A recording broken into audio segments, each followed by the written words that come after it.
ꯃꯄꯨꯔꯣꯏꯕ ꯅꯣꯇꯤꯁ ꯌꯥꯝꯅ ꯂꯩꯈꯤꯗ꯭ꯔꯕꯗ ꯃꯆꯥ ꯄꯣꯛꯇꯕꯤ ꯂꯨꯈ꯭ꯔꯥꯕꯤ ꯉꯥꯡꯑꯣꯏꯅ ꯁꯥꯃꯨ ꯃꯆꯥ ꯑꯗꯨ ꯃꯆꯥꯗ ꯃꯆꯥꯒꯨꯝ ꯂꯨꯅ ꯆꯥꯅ ꯌꯣꯛꯆꯔꯝꯃꯤ꯫ ꯅꯨꯃꯤꯠ ꯈꯨꯗꯤꯡꯒꯤ ꯄꯥꯠꯇ ꯄꯨꯗꯨꯅ ꯏꯔꯨꯖꯕꯤ, ꯅꯨꯃꯤꯗꯥꯡꯗ ꯏꯪꯗꯅꯕ ꯃꯁꯥꯗ ꯐꯤꯅ ꯐꯩꯖꯨꯞ ꯁꯨꯞꯄꯤ꯫ ꯑꯁꯨꯝꯅ ꯃꯆꯥꯒꯨꯝꯅ ꯃꯤꯔꯛꯇ ꯌꯣꯛꯂꯛꯄ ꯁꯥꯃꯨ ꯃꯆꯥ ꯑꯁꯤ ꯅꯣꯡꯃ ꯅꯣꯡꯃꯒꯤ ꯁꯤꯡꯕ ꯍꯦꯟꯒꯠꯂꯛꯂꯦ, ꯃꯤꯔꯣꯜ ꯈꯪꯂꯛꯂꯦ, ꯄꯥꯈꯣꯜ ꯁꯤꯕ ꯌꯥꯔꯛꯂꯦ, ꯄꯣꯂꯥꯡꯈꯣꯛꯇ ꯐꯥꯎꯕ ꯐꯤꯔꯣꯜ ꯂꯧꯁꯤꯜꯍꯜꯂꯦ, ꯎꯔꯛ ꯋꯥꯔꯛꯇ ꯆꯠꯇꯨꯅ ꯂꯨꯈ꯭ꯔꯥꯕꯤ ꯉꯥꯡꯑꯣꯏꯅ ꯃꯩ ꯊꯥꯅꯕ ꯁꯤꯡ ꯆꯜꯍꯜꯂꯦ꯫ ꯃꯤꯒꯨꯝꯅ ꯁꯤꯡꯂꯕ ꯁꯥꯃꯨ ꯑꯗꯨꯒꯤ ꯃꯃꯤꯡ ꯃꯣꯏꯔꯥꯡ ꯁꯥ ꯊꯣꯜꯂꯦ꯫ ꯂꯨꯈ꯭ꯔꯥꯕꯤ ꯉꯥꯡꯑꯣꯏꯗꯨ ꯃꯌꯥꯝꯅ ꯃꯃꯤꯡ ꯀꯧꯅꯗ꯭ꯔꯦ, ꯂꯨꯈ꯭ꯔꯥꯕꯤ ꯁꯥꯃꯨ ꯂꯣꯏꯕꯤ ꯍꯥꯏꯅ ꯈꯪꯅꯔꯦ꯫ ꯉꯥꯡꯑꯣꯏꯅ ꯀꯩꯊꯦꯜ ꯀꯥꯔꯝꯗꯥꯏꯗ ꯃꯣꯏꯔꯥꯡ ꯁꯥ ꯁꯥꯃꯨꯗꯨ ꯅꯥꯟꯕꯤꯔꯒ, "ꯏꯃꯥꯒꯤ ꯏꯕꯨꯡꯉꯣ ꯃꯣꯏꯔꯥꯡ ꯁꯥ, ꯏꯃꯥ ꯀꯩꯊꯦꯜ ꯀꯥꯔꯨꯈꯤꯒꯦ, ꯌꯨꯝ ꯁꯪꯂꯝꯃꯨ" ꯑꯁꯤ ꯁꯤꯟꯅꯔꯝꯂꯒ ꯀꯩꯊꯦꯜ ꯀꯥꯈꯤ꯫ ꯉꯥꯡꯑꯣꯏꯅ ꯀꯩꯊꯦꯜꯗꯒꯤ ꯀꯨꯝꯂꯛꯇ꯭ꯔꯤꯕ ꯐꯥꯎꯕ ꯁꯥꯃꯨ ꯑꯗꯨ ꯃꯄꯥꯟ ꯊꯣꯛꯇꯦ꯫ ꯏꯪꯈꯣꯜꯗ ꯁꯟ ꯏꯔꯣꯏ ꯃꯤ ꯑꯃꯠꯇ ꯆꯪꯍꯟꯗꯅ ꯉꯥꯛ ꯁꯦꯟꯗꯨꯅ ꯂꯩ꯫ ꯀꯔꯤꯒꯨꯝꯕ ꯅꯨꯃꯤꯠꯇ ꯉꯥꯡꯑꯣꯏꯅ ꯃꯇꯝ ꯆꯥꯅ ꯀꯩꯊꯦꯜꯗꯒꯤ ꯀꯨꯝꯂꯛꯇ꯭ꯔꯕꯗ ꯃꯣꯏꯔꯥꯡ ꯁꯥꯅ ꯀꯩꯊꯦꯜ ꯇꯥꯅ ꯃꯃꯥꯕꯨ ꯑꯣꯛꯄ ꯆꯠꯂꯤ꯫ ꯉꯥꯡꯑꯣꯏꯁꯨ ꯃꯣꯏꯔꯥꯡ ꯁꯥꯒꯤ ꯆꯥꯅꯕ ꯅꯨꯡꯇꯤꯒꯤ ꯆꯨ ꯇꯥꯡꯀꯛ ꯊꯨꯝꯄꯥꯛ ꯂꯩꯕꯤꯔꯛꯏ꯫ ꯑꯁꯨꯝꯅ ꯂꯣꯏꯅꯔꯛꯄ ꯃꯣꯏꯔꯥꯡ ꯁꯥꯗꯨ ꯅꯣꯡꯃ ꯅꯣꯡꯃꯒꯤ ꯆꯥꯎꯈꯠꯂꯛꯇꯨꯅ ꯃꯄꯥꯡꯒꯜ ꯁꯔꯦꯞ ꯐꯥꯔꯕꯗ ꯉꯥꯡꯑꯣꯏ ꯂꯨꯈ꯭ꯔꯥꯕꯤꯗꯤ ꯅꯣꯡꯃ ꯅꯣꯡꯃꯒꯤ ꯁꯣꯟꯖꯜꯂꯛꯂꯦ꯫ ꯂꯨꯈ꯭ꯔꯥꯕꯤꯅ ꯃꯥꯒꯤ ꯆꯥꯅꯕ ꯁꯖꯤꯛ, ꯍꯅꯧ, ꯂꯐꯨ ꯂꯥꯇꯪ ꯈꯔ ꯊꯤꯔꯒ ꯄꯤꯖꯕ ꯑꯗꯨꯅꯗꯤ ꯆꯥꯎꯔꯕ ꯃꯕꯨꯛ ꯑꯗꯨ ꯊꯟꯕ ꯉꯝꯂꯛꯇ꯭ꯔꯕꯗ ꯄꯥꯠꯇ ꯀꯨꯝꯗꯨꯅ ꯃꯕꯨꯛ ꯊꯟꯅꯕ ꯁꯖꯤꯛ ꯍꯅꯧ ꯊꯤꯗꯨꯅ ꯆꯥꯔꯒ ꯅꯨꯃꯤꯠ ꯇꯥꯔꯝꯗꯥꯏꯗ ꯃꯌꯨꯝꯗ ꯍꯜꯂꯛꯏ꯫ ꯀꯔꯤꯒꯨꯝꯕ ꯃꯇꯝꯗꯅ ꯂꯩꯀꯥꯏꯒꯤ ꯂꯐꯨ ꯍꯧꯕ ꯏꯪꯈꯣꯜꯗ ꯆꯪꯂꯒ ꯆꯥꯔꯨꯕ ꯀꯅꯥꯒꯨꯝꯕꯒꯤ ꯁꯥꯏꯖꯤꯟ ꯁꯌꯥꯗ ꯂꯦꯞꯇꯨꯅ ꯂꯩꯔꯝꯕ ꯎꯕꯗ ꯀꯤꯅꯗꯨꯅ ꯑꯉꯥꯡ ꯅꯨꯄꯤ ꯃꯄꯥꯜ ꯊꯣꯛꯅꯗ꯭ꯔꯦ꯫ ꯅꯣꯡꯃꯗꯤ ꯈꯨꯟꯖꯥꯒꯤ ꯑꯍꯜ ꯂꯃꯟꯁꯤꯡꯅ ꯈꯟꯅꯔꯒ ꯁꯅꯥ ꯀꯣꯅꯨꯡꯗ ꯂꯥꯛꯇꯨꯅ ꯃꯍꯥꯔꯥꯖ ꯆꯟꯗ꯭ꯔꯀ꯭ꯔꯤꯇꯤꯗ ꯍꯪꯒꯠꯂꯦ, "ꯏꯅꯤꯡꯊꯧ ꯏꯕꯨꯡꯉꯣ, ꯃꯣꯏꯔꯥꯡ ꯅꯣꯇꯤꯁ ꯌꯥꯝꯅ ꯌꯣꯛꯄ ꯁꯥꯃꯨ ꯃꯆꯥꯗꯣ ꯁꯔꯦꯞ ꯀꯥꯡꯗꯣꯡ ꯐꯥꯔꯛꯇꯨꯅ ꯃꯥꯒꯤ ꯅꯨꯄꯤ ꯂꯨꯈ꯭ꯔꯥꯕꯤ ꯉꯥꯡꯑꯣꯏꯅ ꯃꯕꯨꯛ ꯊꯟꯅ ꯄꯤꯖꯕ ꯉꯝꯗꯗꯨꯅ ꯃꯤꯒꯤ ꯏꯪꯈꯣꯜꯗ ꯆꯪꯗꯨꯅ ꯂꯐꯨ ꯃꯅꯥ ꯃꯁꯤꯡ ꯅꯩꯈꯥꯏꯗꯨꯅ ꯃꯥꯡ ꯇꯥꯛꯍꯜꯂꯦ꯫ ꯃꯣꯏꯔꯥꯡ ꯁꯥꯅ ꯃꯤꯔꯛꯇ ꯂꯩꯕꯁꯤ ꯀꯤꯅꯔꯦ, ꯁꯅꯥ ꯀꯣꯅꯨꯡꯗ ꯄꯨꯈꯠꯄꯤꯔꯣ ꯍꯪꯒꯠꯄ ꯃꯤꯌꯥꯝꯒꯤ ꯋꯥꯀꯠ ꯇꯥꯕꯗ ꯅꯤꯡꯊꯧꯅ ꯁꯥꯃꯨ ꯍꯤꯗꯪ ꯀꯧꯔꯒ ꯃꯣꯏꯔꯥꯡ ꯂꯨꯈ꯭ꯔꯥꯕꯤꯅ ꯌꯣꯛꯂꯤꯕ ꯁꯥꯃꯨ ꯃꯣꯏꯔꯥꯡ ꯁꯥꯗꯨ ꯂꯧꯈꯠꯂꯨꯔꯣ ꯁꯅꯥ ꯌꯥꯊꯪ ꯄꯤꯔꯛꯂꯦ꯫ ꯁꯥꯃꯨ ꯍꯤꯗꯪ ꯃꯍꯨꯠ ꯄꯨꯔꯒ ꯃꯣꯏꯔꯥꯡ ꯁꯥ ꯂꯧꯈꯠꯅꯕ ꯃꯣꯏꯔꯥꯡ ꯇꯥꯅ ꯂꯥꯛꯂꯦ꯫ ꯅꯤꯡꯊꯧꯒꯤ ꯃꯅꯥꯏꯁꯤꯡꯅ ꯂꯨꯈ꯭ꯔꯥꯕꯤ ꯉꯥꯡꯑꯣꯏꯒꯤ ꯃꯌꯨꯝꯗ ꯆꯪꯂꯛꯇꯨꯅ ꯌꯨꯝ ꯁꯪꯂꯤꯕ ꯃꯣꯏꯔꯥꯡ ꯁꯥꯗꯨ ꯄꯨꯅꯕ ꯍꯣꯠꯅꯕꯗ ꯉꯝꯗ꯭ꯔꯦ꯫ ꯄꯥꯎ ꯑꯁꯤ ꯇꯥꯔꯗꯨꯅ ꯉꯥꯡꯑꯣꯏ ꯀꯩꯊꯦꯜꯗꯒꯤ ꯆꯦꯜꯂꯛꯂꯒ ꯁꯖꯤꯛ, ꯍꯅꯧ, ꯆꯨ ꯇꯥꯡꯀꯛ ꯊꯨꯝꯄꯥꯛ ꯌꯥꯡꯀꯣꯛꯇ ꯍꯥꯞꯂꯒ ꯃꯣꯏꯔꯥꯡ ꯁꯥꯒꯤ ꯃꯃꯥꯡꯗ ꯊꯝꯗꯨꯅ, "ꯏꯃꯥꯒꯤ ꯏꯕꯨꯡꯉꯣ ꯃꯣꯏꯔꯥꯡ ꯁꯥ, ꯏꯃꯥ ꯏꯆꯥ ꯄꯨꯟꯁꯤ ꯆꯨꯞꯄ ꯂꯩꯃꯤꯟꯅꯕ ꯌꯥꯗꯕꯅꯤꯅ ꯃꯍꯥꯔꯥꯖꯀꯤ ꯁꯅꯥ ꯌꯥꯊꯪ ꯃꯇꯨꯡ ꯏꯟꯅ ꯅꯍꯥꯛꯄꯨ ꯂꯧꯕ ꯑꯉꯝ ꯃꯊꯧ ꯂꯥꯛꯂꯦ꯫ ꯉꯁꯤ ꯏꯃꯥꯅ ꯄꯤꯖꯔꯤꯕ ꯆꯨ ꯇꯥꯡꯀꯛ, ꯍꯅꯧ, ꯊꯨꯝꯄꯥꯛ ꯑꯁꯤ ꯆꯥꯔꯒ ꯏꯆꯥꯒꯤ ꯄꯥꯡꯒꯜ ꯍꯥꯞꯄ ꯑꯣꯏꯁꯅꯨ꯫ ꯏꯃꯥꯒꯤ ꯕꯣꯔꯗꯒꯤ ꯃꯣꯏꯔꯥꯡ ꯁꯥ ꯅꯍꯥꯛ ꯅꯤꯡꯊꯧꯒꯤ ꯈꯣꯡꯅꯦꯠ ꯁꯥ ꯂꯨꯋꯥꯡꯕ ꯑꯣꯏꯗꯨꯅ ꯅꯤꯡꯊꯧꯒꯤ ꯊꯧꯒꯜ ꯇꯧꯔꯨꯔꯣ ꯍꯥꯏꯔꯛꯂꯕꯗ ꯃꯣꯏꯔꯥꯡ ꯁꯥ ꯍꯔꯥꯎꯅ ꯆꯥꯔꯦ꯫ ꯆꯥꯕ ꯂꯣꯏꯔꯕꯗ ꯃꯣꯏꯔꯥꯡ ꯁꯥꯅ ꯂꯨꯈ꯭ꯔꯥꯕꯤ ꯉꯥꯡꯑꯣꯏꯒꯤ ꯃꯈꯣꯡ ꯑꯅꯤꯗꯣ ꯃꯅꯥꯇꯣꯟꯅ ꯀꯣꯜꯂꯒ ꯃꯃꯤꯠꯇ ꯄꯤꯖꯥꯎ ꯁꯤꯟꯊꯔꯗꯨꯅ ꯃꯈꯣꯜ ꯍꯧꯅ ꯈꯣꯡꯂꯛꯂꯦ꯫ ꯁꯥꯃꯨꯒꯤ ꯃꯇꯧ ꯎꯕꯗ ꯃꯤꯌꯥꯝ ꯄꯨꯝꯅꯃꯛ ꯉꯛꯅꯔꯦ꯫ ꯉꯥꯡꯑꯣꯏꯅꯁꯨ ꯃꯣꯏꯔꯥꯡ ꯁꯥ ꯀꯣꯜꯂꯒ ꯍꯦꯛ ꯍꯦꯛ ꯀꯞꯂꯦ꯫ ꯑꯁꯨꯝꯅ ꯃꯃꯥ ꯃꯆꯥ ꯀꯞꯃꯤꯟꯅꯔꯒ ꯃꯣꯏꯔꯥꯡ ꯁꯥ ꯁꯅꯥ ꯀꯣꯅꯨꯡ ꯇꯥꯅ ꯄꯨꯈꯤ꯫ ꯃꯍꯥꯔꯥꯖ ꯆꯟꯗ꯭ꯔꯀ꯭ꯔꯤꯇꯤꯒꯤ ꯁꯅꯥ ꯍꯥꯛꯇꯛꯇ ꯀꯣꯛꯆꯥꯏ ꯁꯥꯃꯨ ꯁꯪꯗ ꯁꯥꯃꯨ ꯂꯥꯕ 25, ꯁꯥꯃꯨ ꯑꯃꯣꯝ 8 ꯂꯩꯔꯝꯃꯤ꯫ ꯁꯥꯃꯨ ꯂꯥꯕꯁꯤꯡꯒꯤ ꯃꯅꯨꯡꯗ ꯍꯦꯔꯥꯃꯣꯠ, ꯃꯣꯏꯔꯥꯡ ꯁꯥ, ꯚꯨꯕꯟꯖꯤꯠ, ꯀꯣꯟꯗꯨꯝꯕ, ꯗꯟꯗꯔ ꯁꯥꯃꯨ 5 ꯑꯁꯤ ꯆꯥꯎꯕ ꯁꯥꯡꯕ ꯃꯄꯥꯡꯒꯜ ꯀꯟꯕ ꯃꯥꯟꯅꯕ ꯁꯥꯃꯨ ꯂꯨꯆꯤꯡꯕꯁꯤꯡꯅꯤ꯫ ꯁꯥꯃꯨ ꯑꯃꯣꯝ 8ꯀꯤ ꯃꯅꯨꯡꯗꯅ ꯈꯣꯀ꯭ꯔꯝꯃ, ꯆꯩꯔꯥꯎꯕꯤ, ꯃꯥꯂꯤꯀꯥ, ꯊꯔꯣꯂꯩ 4 ꯑꯁꯤꯅ ꯂꯨꯆꯤꯡꯕꯤꯅꯤ꯫ ꯁꯥꯃꯨꯁꯤꯡ ꯑꯁꯤꯕꯨ ꯄꯥꯟꯅꯕ ꯃꯀꯣꯛꯇꯤ ꯃꯖꯥꯏꯕꯨꯡꯉꯣ ꯐꯩꯖꯥꯎ ꯁꯅꯥꯅ ꯁꯥꯃꯨ ꯍꯟꯖꯕ ꯑꯣꯏꯔꯤ꯫ ꯃꯥꯒꯤ ꯃꯈꯥꯗ ꯄꯥꯡꯉꯜ ꯕꯥꯁꯤ ꯖꯃꯟꯗꯥꯔꯅ ꯁꯥꯃꯨ ꯍꯤꯗꯪ, ꯃꯥꯒꯤ ꯃꯈꯥꯗ ꯁꯥꯃꯨ ꯄꯥꯈꯪ ꯂꯥꯛꯄꯅꯆꯤꯡꯕ ꯐꯝꯅꯥꯏꯕ ꯀꯌꯥꯁꯨ ꯂꯩꯔꯤ꯫ ꯃꯄꯥꯕꯨꯡ ꯒꯝꯚꯤꯔ ꯁꯤꯡ ꯃꯍꯥꯔꯥꯖꯀꯤ ꯁꯥꯃꯨ ꯌꯥꯏꯁꯥ ꯔꯥꯖ ꯕꯜꯂꯣꯕ ꯂꯨꯋꯥꯡꯕꯅ ꯁꯤꯔꯕꯗ ꯃꯍꯥꯔꯥꯖ ꯆꯟꯗ꯭ꯔꯀ꯭ꯔꯤꯇꯤꯒꯤ ꯈꯣꯡꯅꯦꯠ ꯁꯥ ꯍꯥꯞꯅꯕ ꯁꯥꯃꯨ ꯂꯨꯆꯤꯡꯕ 5 ꯑꯁꯤ ꯁꯅꯥ ꯀꯣꯅꯨꯡꯗ ꯄꯨꯈꯠꯂꯛꯏ꯫ ꯂꯩꯕꯥꯛꯀꯤ ꯑꯉꯝ ꯃꯊꯧ ꯐꯝꯅꯥꯏꯕꯁꯤꯡꯅ ꯃꯄꯨꯒꯤ ꯈꯣꯡꯅꯦꯠ ꯁꯥ ꯑꯣꯏꯕꯗ ꯃꯇꯤꯛ ꯆꯥꯕ ꯃꯄꯥ ꯁꯥꯕ ꯁꯥꯃꯨ ꯈꯟꯅꯕꯒꯤꯗꯃꯛꯇ ꯂꯨꯆꯤꯡꯕ ꯁꯥꯃꯨ 5ꯒꯤ ꯑꯁꯣꯏꯕꯁꯤꯡ ꯐꯠꯇꯕ ꯈꯨꯗꯝ ꯆꯥꯡꯗꯝ ꯀꯌꯥꯃꯔꯨꯝ ꯀꯨꯞꯅ ꯌꯦꯡꯂꯝꯃꯤ꯫ ꯑꯉꯝꯕꯁꯤꯡꯒꯤ ꯃꯋꯥ ꯇꯥꯗ꯭ꯔꯤꯉꯩꯗ ꯅꯤꯡꯊꯧ ꯃꯁꯥꯃꯛ ꯊꯣꯔꯛꯇꯨꯅ ꯈꯝꯔꯥꯡꯅꯅ ꯂꯦꯞꯂꯤꯕ ꯁꯥꯃꯨ 5 ꯑꯗꯨꯒꯤ ꯃꯅꯥꯛꯇ ꯆꯪꯁꯤꯜꯂꯒ ꯑꯃꯃꯝ ꯑꯣꯏꯅ ꯁꯅꯥ ꯃꯤꯠꯌꯦꯡ ꯇꯥꯔꯝꯃꯤ꯫ ꯃꯀꯣꯛ ꯊꯪꯕ ꯁꯥꯃꯨ 4ꯒꯤ ꯃꯅꯥꯛꯇ ꯃꯍꯥꯔꯥꯖꯅ ꯂꯦꯡꯁꯤꯜꯂꯒ ꯁꯅꯥ ꯄꯨꯛꯅꯤꯡꯅ ꯇꯥꯕ ꯁꯥꯃꯨ ꯌꯥꯏꯁꯥ ꯍꯥꯞꯄꯗ ꯃꯇꯤꯛ ꯆꯥꯕ ꯁꯥꯃꯨ ꯈꯟꯅꯅꯕ ꯑꯃꯃꯝꯇ ꯑꯣꯏꯅ ꯅꯥꯟꯕꯤꯕꯗ ꯁꯥꯃꯨ 4 ꯑꯗꯨꯗꯤ ꯍꯔꯥꯎꯅ ꯃꯅꯥꯇꯣꯟ ꯊꯥꯡꯒꯠꯇꯨꯅ ꯈꯣꯡꯂꯩ꯫ ꯇꯨꯡ ꯏꯊꯪ ꯊꯪꯕ ꯅꯥꯏꯇꯣꯝ ꯂꯦꯞꯂꯤꯕ ꯃꯣꯏꯔꯥꯡ ꯁꯥꯒꯤ ꯃꯅꯥꯛꯇ ꯃꯍꯥꯔꯥꯖꯅ ꯂꯦꯡꯁꯤꯟꯕ ꯃꯇꯝꯗꯗꯤ ꯃꯔꯥꯏ ꯂꯨꯛꯅ ꯃꯅꯥꯇꯣꯟꯅ ꯃꯄꯨꯒꯤ ꯈꯣꯡ ꯑꯅꯤꯗꯨ ꯆꯦꯠꯅ ꯀꯣꯜꯂꯒ ꯃꯃꯤꯠ ꯑꯅꯤꯅ ꯃꯕꯨꯡꯉꯣꯕꯨ ꯆꯤꯡꯅ ꯌꯦꯡꯂꯒ ꯃꯃꯥꯡ ꯊꯥꯗ ꯃꯃꯥ ꯉꯥꯡꯉꯣꯏꯅ ꯀꯥꯏꯅꯔꯝꯗꯥꯏꯗ ꯄꯤꯈꯤꯕ ꯕꯣꯔ ꯑꯗꯣ ꯅꯨꯃꯤꯠꯇꯨꯗ ꯅꯤꯡꯁꯤꯡꯂꯛꯇꯨꯅ ꯁꯥꯃꯨꯒꯤ ꯃꯃꯤꯠ ꯑꯅꯤꯗ ꯄꯤꯖꯥꯎ ꯁꯤꯟꯊꯔꯛꯂꯦ꯫ ꯃꯣꯏꯔꯥꯡ ꯁꯥꯒꯤ ꯃꯇꯧꯗꯨ ꯎꯕꯗ ꯃꯍꯥꯔꯥꯖꯀꯤ ꯁꯅꯥ ꯄꯨꯛꯅꯤꯡꯗ ꯅꯨꯡꯁꯤꯔꯕꯣꯏ ꯃꯔꯥꯏꯕꯛꯇ ꯅꯨꯡꯁꯤꯅ ꯅꯥꯟꯕꯤꯔꯒ ꯀꯣꯟꯕꯤꯔꯦ꯫ ꯃꯗꯨ ꯎꯕꯗ ꯑꯉꯝꯕꯁꯤꯡꯒꯤ ꯃꯄꯨꯛꯅꯤꯡꯗ ꯁꯤꯔꯖꯨꯠꯅ ꯃꯣꯏꯔꯥꯡ ꯁꯥꯕꯨ ꯁꯅꯥ ꯄꯨꯛꯅꯤꯡ ꯇꯥꯔ ꯃꯥꯜꯂꯦ ꯈꯟꯅꯈꯤ꯫ ꯂꯩꯕꯥꯛꯀꯤ ꯑꯉꯝ ꯃꯊꯧ ꯐꯝꯅꯥꯏꯕꯁꯤꯡꯅ 9-10 ꯊꯣꯛꯅ ꯀꯨꯞꯅ ꯈꯟꯅꯔꯒ ꯃꯇꯤꯛ ꯃꯒꯨꯟ ꯂꯩꯔꯕ ꯃꯄꯥꯡꯒꯜ ꯃꯊꯧꯅꯥ ꯋꯥꯠꯇꯕ ꯃꯤꯔꯣꯜ ꯁꯨꯅ ꯈꯪꯕ ꯁꯤꯡꯂꯕ ꯃꯣꯏꯔꯥꯡ ꯁꯥꯕꯨ ꯁꯥꯃꯨ ꯌꯥꯏꯁꯥ ꯍꯥꯞꯇꯨꯅ ꯅꯤꯡꯊꯧꯒꯤ ꯈꯣꯡꯅꯦꯠ ꯁꯥ ꯑꯣꯏꯕꯗ ꯃꯇꯤꯛ ꯆꯥꯔꯕꯁꯨ ꯌꯥꯇꯣꯟ ꯑꯣꯏꯅꯥ ꯅꯝꯕꯅ ꯌꯥꯏꯁꯥ ꯍꯥꯞꯄꯃꯛꯇꯤ ꯌꯥꯔꯣꯏꯗꯧ ꯃꯥꯜꯂꯦ ꯍꯥꯏꯔꯛꯄ ꯑꯉꯝꯕꯁꯤꯡꯒꯤ ꯋꯥꯗꯣ ꯇꯥꯕꯗ ꯁꯅꯥ ꯄꯨꯛꯅꯤꯡꯅ ꯅꯨꯡꯉꯥꯏꯈꯤꯗꯦ꯫ ꯂꯩꯕꯥꯛ ꯅꯤꯡꯊꯧꯒꯤ ꯌꯥꯏꯐꯕꯇ ꯈꯜꯂꯤꯕ ꯑꯉꯝ ꯃꯊꯧꯁꯤꯡꯒꯤ ꯃꯋꯥꯕꯨ ꯍꯤꯛꯇꯣꯛꯄ ꯉꯝꯗꯗꯨꯅ ꯁꯧꯒꯥꯏꯖꯝꯕ ꯇꯨꯂꯤꯍꯟ ꯃꯦꯖꯣꯔꯅ ꯕꯨꯕꯣꯟ ꯆꯤꯡꯈꯣꯡꯗꯒꯤ ꯐꯥꯔꯨꯕ ꯂꯥꯡꯒꯣꯏ ꯁꯥꯃꯨ ꯂꯨꯋꯥꯡꯕ ꯈꯣꯡꯇꯣꯟ ꯃꯥꯟꯅꯅ ꯐꯖꯕ ꯕꯨꯕꯣꯟꯖꯤꯠ ꯀꯧꯕ ꯁꯥꯃꯨꯗꯨ ꯌꯥꯏꯁꯥ ꯍꯥꯞꯂꯁꯤ ꯂꯦꯞꯅꯔꯦ꯫ ꯈ꯭ꯔꯤꯁꯇꯥꯕꯇ 1962 ꯂꯝꯇꯥꯒꯤ 24ꯅꯤ ꯄꯥꯟꯕ ꯌꯨꯝꯁꯀꯩꯁ ꯅꯨꯃꯤꯠꯀꯤ ꯑꯌꯨꯛꯇ ꯑꯊꯦꯟꯄꯣꯠ ꯂꯥꯡꯗꯨꯅ ꯌꯨꯄꯥꯜ ꯊꯥꯗꯨꯅ ꯆꯠꯅꯕꯤ ꯀꯥꯏꯗꯅ ꯕꯨꯕꯣꯟꯖꯤꯠꯄꯨ ꯃꯄꯨꯒꯤ ꯈꯣꯡꯅꯦꯠ ꯁꯥ ꯁꯥꯃꯨ ꯌꯥꯏꯁꯥ ꯍꯥꯞꯈꯤ꯫ ꯕꯨꯕꯣꯟꯖꯤꯠꯄꯨ ꯌꯥꯏꯁꯥ ꯍꯥꯞꯄꯗ ꯁꯥꯃꯨ 3ꯗꯤ ꯀꯔꯤꯁꯨ ꯅꯥꯆꯨꯡꯗꯦ꯫ ꯀꯩꯒꯨꯃꯁꯨꯡ ꯃꯣꯏꯔꯥꯡ ꯁꯥꯗꯤ ꯅꯤꯡꯕ ꯀꯥꯏꯗꯨꯅ ꯃꯊ꯭ꯋꯥꯏ ꯁꯣꯛꯅ ꯅꯨꯡꯉꯥꯏꯈꯤꯗ꯭ꯔꯕꯣꯏ ꯑꯅꯥꯕꯒꯨꯝ ꯃꯇꯨ ꯏꯄꯣꯟ ꯄꯣꯟꯗꯨꯅ ꯃꯃꯤꯠꯇ ꯄꯤꯖꯥꯎ ꯁꯤꯟꯊꯗꯨꯅ ꯇꯨꯃꯤꯟꯅ ꯂꯦꯞꯇꯨꯅ ꯂꯩꯔꯦ꯫ ꯅꯨꯃꯤꯠꯇꯨꯃ ꯀꯔꯤꯃꯠꯇ ꯆꯥꯎ ꯊꯛꯎ ꯌꯥꯗ꯭ꯔꯦ꯫ ꯄꯥꯎ ꯑꯁꯤ ꯇꯥꯕꯗ ꯃꯍꯥꯔꯥꯖ ꯂꯦꯡꯊꯣꯔꯛꯇꯨꯅ ꯃꯣꯏꯔꯥꯡ ꯁꯥꯕꯨ ꯅꯨꯡꯁꯤꯅ ꯅꯥꯟꯕꯤꯔꯒ ꯅꯍꯥꯛ ꯌꯥꯏꯁꯥ ꯑꯣꯏꯗ꯭ꯔꯕꯁꯨ ꯉꯁꯤꯗꯒꯤ ꯑꯩꯒꯤ ꯈꯣꯡꯅꯦꯠ ꯁꯥ ꯑꯣꯏꯔꯒꯗꯕꯅꯤ ꯍꯥꯏꯔꯛꯂꯦ꯫ ꯁꯅꯥ ꯌꯥꯊꯪꯗꯣ ꯇꯥꯕꯗ ꯃꯣꯏꯔꯥꯡ ꯁꯥ ꯃꯊ꯭ꯋꯥꯏ ꯅꯨꯡꯉꯥꯏꯔꯗꯨꯅ ꯃꯅꯥꯇꯣꯟ ꯋꯥꯡꯅ ꯊꯥꯡꯒꯠꯂꯒ ꯈꯣꯟꯖꯦꯜ ꯍꯧꯅ ꯈꯣꯡꯂꯛꯂꯦ꯫ ꯃꯍꯥꯔꯥꯖꯅ ꯃꯅꯥꯏꯁꯤꯡꯕꯨ ꯀꯧꯁꯤꯜꯂꯒ ꯑꯩꯒꯤ ꯈꯣꯡꯅꯦꯠ ꯁꯥ ꯂꯨꯋꯥꯡꯕ ꯃꯣꯏꯔꯥꯡ ꯁꯥꯒꯤ ꯇꯣꯞꯅ ꯁꯪ ꯑꯃ ꯁꯥꯔꯒ ꯃꯇꯣꯝꯇ ꯊꯝꯃꯣ, ꯃꯥꯒꯤ ꯂꯧꯆꯥ ꯄꯔꯤ 2 ꯄꯤꯌꯨ ꯁꯅꯥ ꯌꯥꯊꯪ ꯇꯥꯛꯄꯤꯔꯦ꯫ ꯅꯨꯃꯤꯠ ꯑꯗꯨꯗꯒꯤ ꯍꯧꯅ ꯃꯣꯏꯔꯥꯡ ꯁꯥꯗꯣ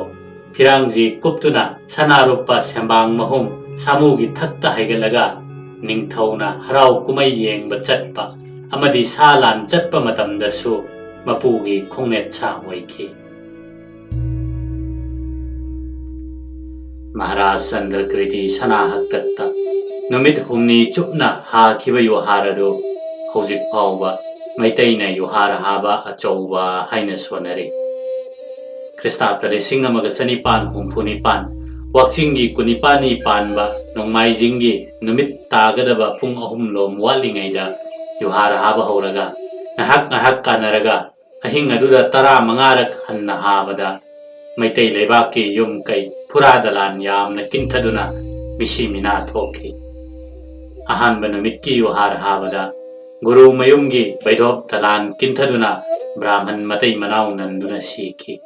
ꯍꯤꯖꯝ ꯇꯨꯂꯁꯤꯡꯒꯤ ꯃꯆꯥꯅꯨꯄꯤ ꯂꯩꯁꯥꯕꯤ ꯑꯃꯁꯨ ꯌꯥꯎꯈꯤ꯫ ꯃꯃꯥ ꯁꯤꯖ ꯀꯨꯃꯨꯗꯤꯅꯤ ꯃꯍꯥꯔꯥꯅꯤꯒꯤ ꯁꯪꯒꯥꯏ ꯐꯛꯂꯥꯡ ꯆꯦꯛꯅ ꯈꯥꯕꯗꯨ ꯆꯦꯛꯈꯥꯏꯗꯨꯅ ꯌꯨꯝꯌꯥꯏꯗ ꯅꯝꯊꯩ꯫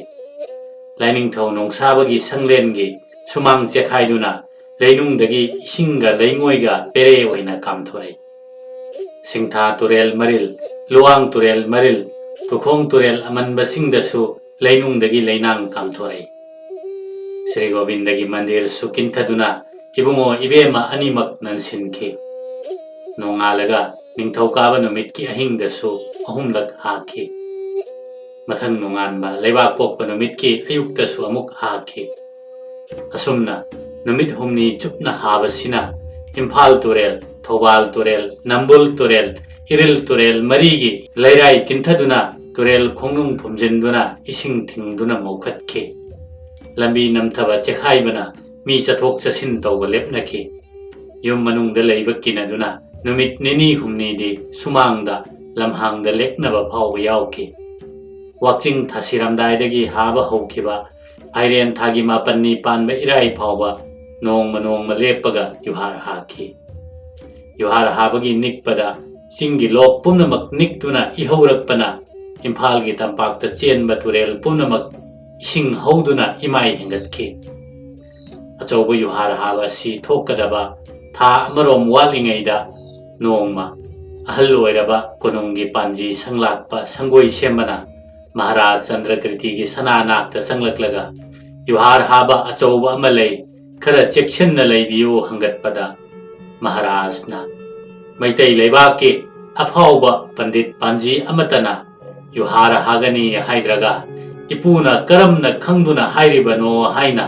ꯁꯅꯥ ꯄꯨꯛꯅꯤꯡꯗ ꯊꯥꯖꯗꯗꯨꯅ ꯃꯄꯨꯅ ꯍꯥꯏꯐꯦꯠ ꯅꯣꯛꯈꯤꯕꯗꯨ ꯎꯕꯗ ꯄꯥꯟꯖꯤ ꯁꯪꯂꯥꯛꯄꯗꯨ ꯏꯀꯥꯏꯔꯗꯨꯅ ꯃꯌꯨꯝꯗ ꯍꯟꯈꯤꯕꯗꯒꯤ ꯀꯣꯅꯨꯡ ꯀꯥꯔꯛꯈꯤꯗ꯭ꯔꯦ꯫ ꯌꯨꯍꯥꯔ ꯍꯥꯕ ꯂꯣꯏꯔꯗꯨꯅ ꯃꯟꯗꯤꯔ ꯅꯤꯡꯈꯥꯏꯕꯒꯤ ꯆꯦꯛ ꯅꯨꯡ ꯃꯌꯥꯝ ꯂꯧꯊꯣꯛꯄꯗ ꯁꯤꯡꯍꯥꯁꯟꯒꯤ ꯃꯊꯛꯇ ꯁ꯭ꯔꯤ ꯒꯣꯕꯤꯟꯗꯒꯤ ꯌꯦꯠ ꯊꯪꯕ ꯄꯥꯝꯕꯣꯝ ꯇꯦꯛꯇꯨꯅ ꯇꯥꯔꯤꯕ ꯍꯛꯆꯥꯡꯅ ಶ್ರೀಮತಿ ರಾಧಾದ ꯉꯥꯊꯗꯨꯅ ꯂꯩꯔꯝꯕꯗꯨ ꯎꯕꯗ ꯕ꯭ರಾಹ್ಮꯟꯁꯤꯡ ꯒ꯭ꯌꯥꯟ ꯃꯥꯡꯅꯔꯦ꯫ ꯇꯧꯔꯤꯕ ꯃꯇꯧ ꯑꯁꯤꯗꯤ ꯑꯣꯟꯊꯣꯛꯄ ꯃꯇꯧꯅꯤ, ꯃꯥꯡꯂꯦ ꯍꯥꯏꯅ ꯃꯆꯤꯟꯗ ꯁꯣꯜꯂꯗꯨꯅ ꯅꯨꯡꯁꯥ ꯊꯤꯅ ꯆꯦꯜꯂꯛꯂꯒ ꯃꯍꯥꯔꯥꯖꯇ ꯍꯪꯒꯠꯂꯔꯦ꯫ ꯄꯥꯎꯗꯨ ꯇꯥꯕꯗ ꯃꯍꯥꯔꯥꯖꯁꯨ ꯊꯋꯥꯏ ꯋꯥꯔꯦ꯫ ꯕ꯭ꯔꯍ꯭ꯃ ꯁꯚꯥꯒꯤ ꯑꯈꯪ ꯑꯍꯩ ꯕ꯭ꯔꯥꯍꯃꯟꯁꯤꯡ ꯀꯧꯔꯒ ꯌꯦꯡꯍꯟꯕꯗ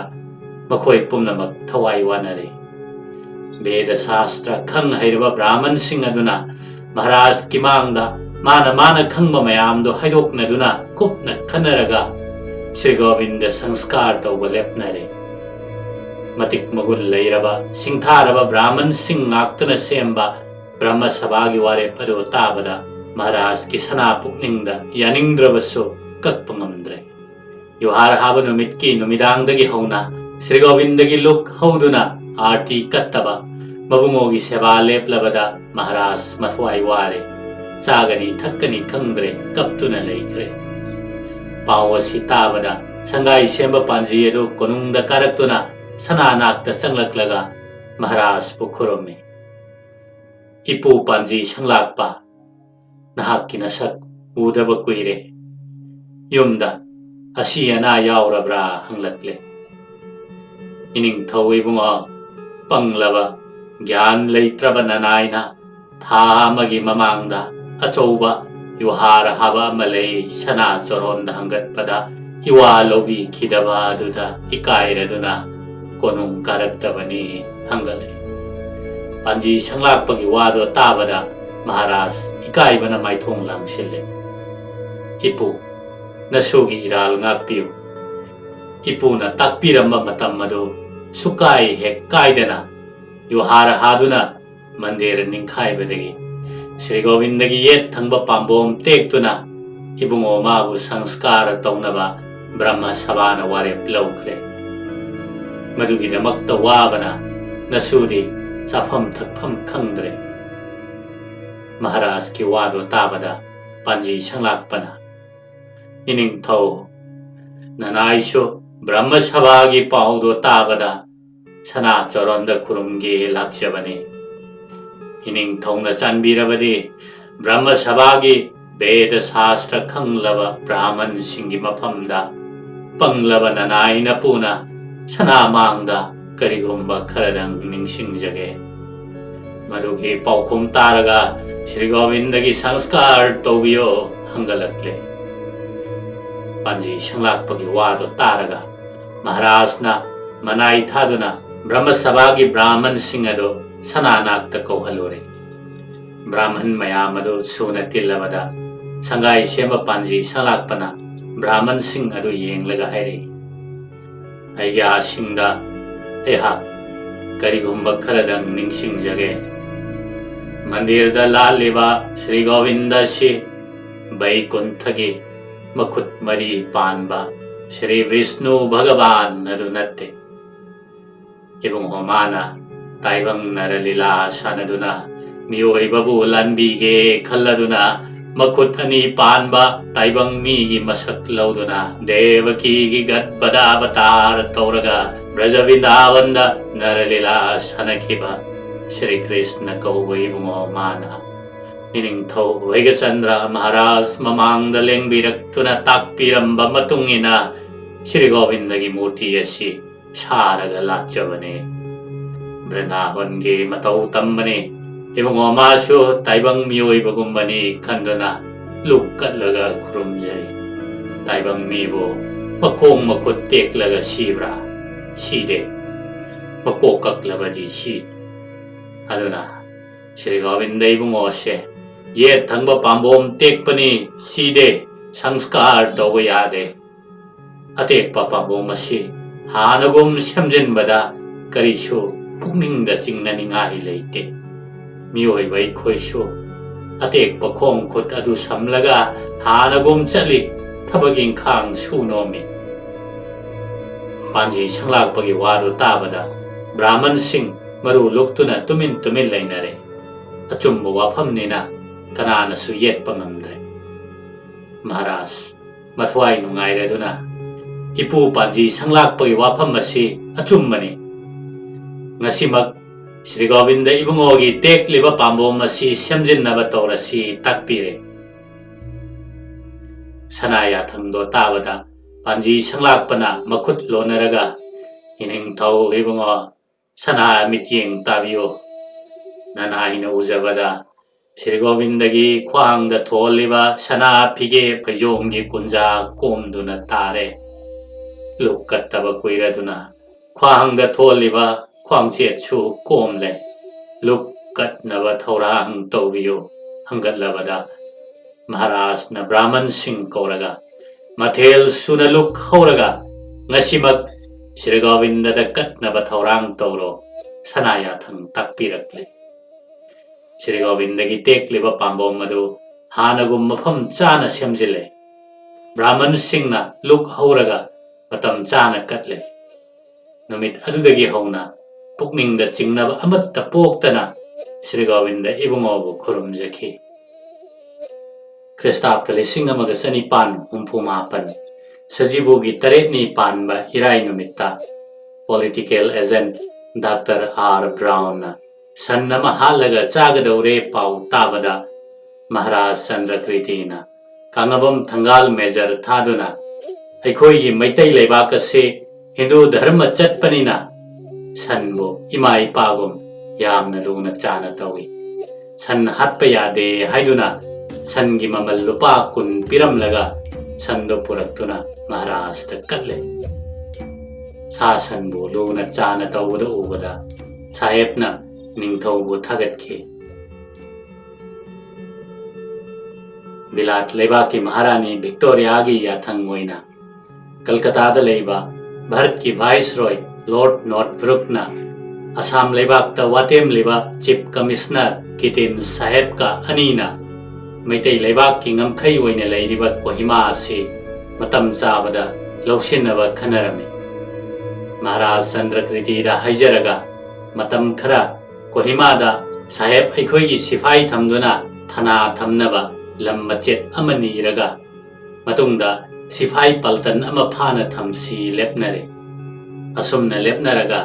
Assam gi Chief Commissioner Kiten Saheb Jimson Saheb na singba Saheb ahum laktuna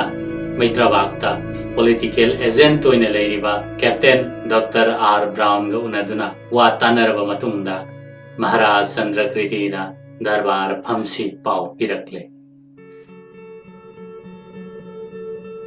Christapthali singamaga chanipan humbudrani thoi Phairengi taramapanni panba nongmaijing numitta Bazai Tamphamda Saheb Mariga Maharaj Chandrakriti Saugai Jamba Major Kangabam Thangal Major Bamon Yumjau Puren Lehau Thabam Gokul Thakur Maiba Sanglen gi Angamba Briti Chandra Yoiren Hidang Panji Janam Chan na Chingba Darbar Phamle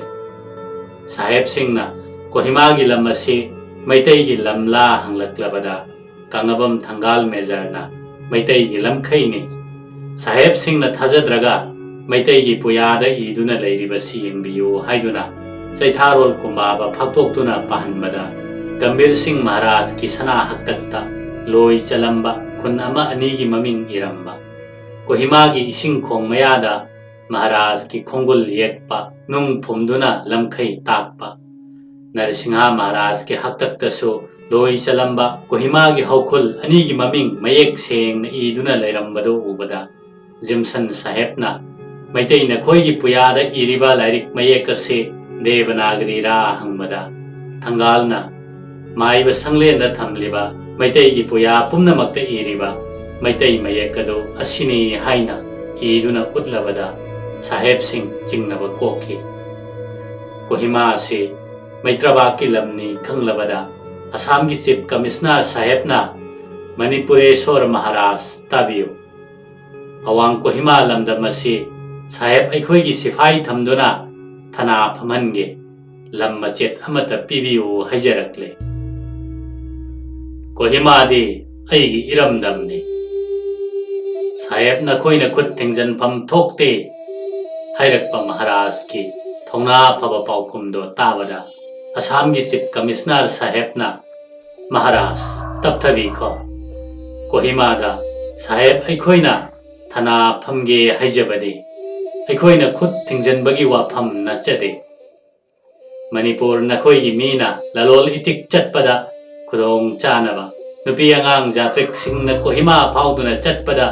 khudong thiba nangdanaba mapot masai mundanaba thana phamduna lam henba awang haubu warak watem hange tawbani harakle Maharaj na sugya hek mayadrabada Ningba kairaba Chief Commissioner Saheb Maharaj na yavidrabanina Barlat Saheb ta sithi iduna khanghan krage hairamlaga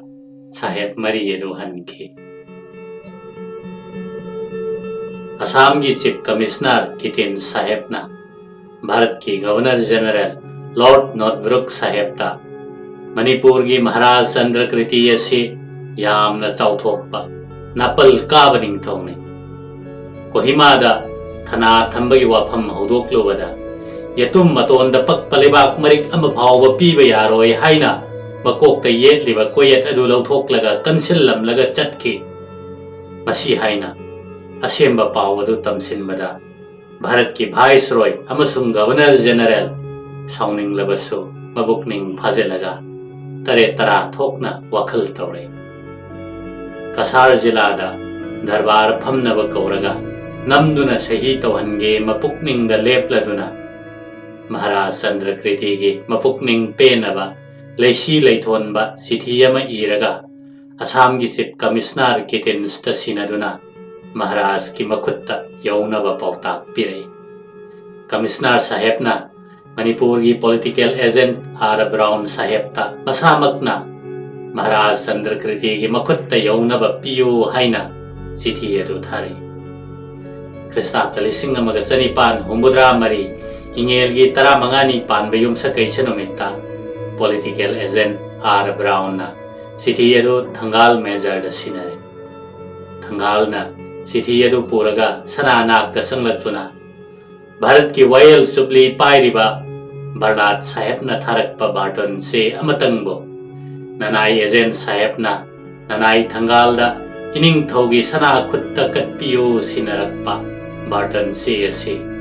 nanai na sana khuya khada katchari haina makoki koyet lawthoklaga sithi haptuna makhut lonaduna khurumlaga kalami pau si tarabada kaunaba naidana lepaki angam mathau phamnaiba majai bungo sing sana nakta thunglare sithi gi warolde poirei meitai lebaki wayal supli paiduna ngak seliba Sri Jukta Manipureshwar Maharaj Chandrakriti gi maphamda nolukna haijari Napabung Gambir Singh Maharaj nato lebungo Narsingha Maharaj sana haktaktagi saheb aikhoiga pukchel khoijen tinana loina rakpa nungsinaba adu nahak thaktasu kaihangum si ningthau nangi narai paki ngamkhai lalaga Kasar Jila Malugram Mapung Yaida Sana Khongleng Biro Lord Notvruk Kai Hakso Bila Lebaki Maharani gi mahut sinduna lakjage Ningthau Pan Malebak Kanina Nungsinaba Matau Uttuna Lepaki Yai Panaba Ingna Panminnanaba Darbar Phamduna Wakhanasi Mamang Thada Waronaba Saunakiba Wafam Kaya Laikrabasu Kauthoknaraga Chaliba ingen tha sigi loiramdaida sak unanaba thungnasi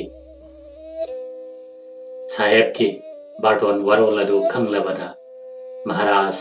angam mathau mayam yenglaga poirei meitai leibak ki ipai pal angam mathau phamnaiba ningthau aigi yai phanabata khanbiriba losing chauraba wakhal leiraba pumnamakna balat saheb ki barton warolasi Pukning changna khanabiraga ningthau aibo jila darbar phambada chatpana phagadra pharoidra kari tawjau haibage hanglakle ningthau gi sanaya thang tarabada angam mathau singna kupna khanaraga ining thau aibungo loiram ingen thawan tha ni asidi nongju tha oibana loibi chingsang lanna towai khonglam kaya landuna Chinglamida Sana Khongleng Bada Awana Nangadra Khanjai Yarabadi Nongju Tha Loiraga Sana Khongleng Banabu Phagadra Hangalai Angamba Singi Wado Taraga Lausing Chauba Ningthauna Tare Tara Thokna Tungmang Yengna Khallaga Haire Leibaki Phamnaiba Sa Landa Thauraba Angamba Thau Singna Aibu Wagani Khanbiribado Aishu yaningi adubu tauba ngamba matik magun leiraba Bharat pumnamakki wayal supli pairiba Barlat sahebne mana hairiba matam masida ningthau aina chatraga leipakki awaba tagadra tungda kari thorakkadage haibado amuktanga afaphatta khanthabiduna mayengbiyu ningthau aigi wakhaldadi Kasar Jila Maligramda Matam Chana Chalaga Matik Magul Leiraba Balat Saheb ka Sakka unaduna Wari Watai Sanaraga Pukmen Paumen Nabana Leipaki Amadi Ningthau Aigi Yai Phagadra Khanjaido Ningthau gi Achet Pawaphamdo Tabada Angam Mathau Pumnamak Tumin Leinare Thangal Major Tulina Ha Hausing Ambana Sana Khuya Khada Hangalai Ining Thongna Loibi Chinglon Mapallana Sana Khongleng Batarabanina Lamsang Chatpada Awa Kurau Chendanaba Nanai Thangal na Sinjagani Sana Pukning da Chingnavigano Manai Wado Tabada Ningthau Pukning Nungaire Manjar Nahakna Matik Chaba Khongloi Khongmi Lanmi Puraga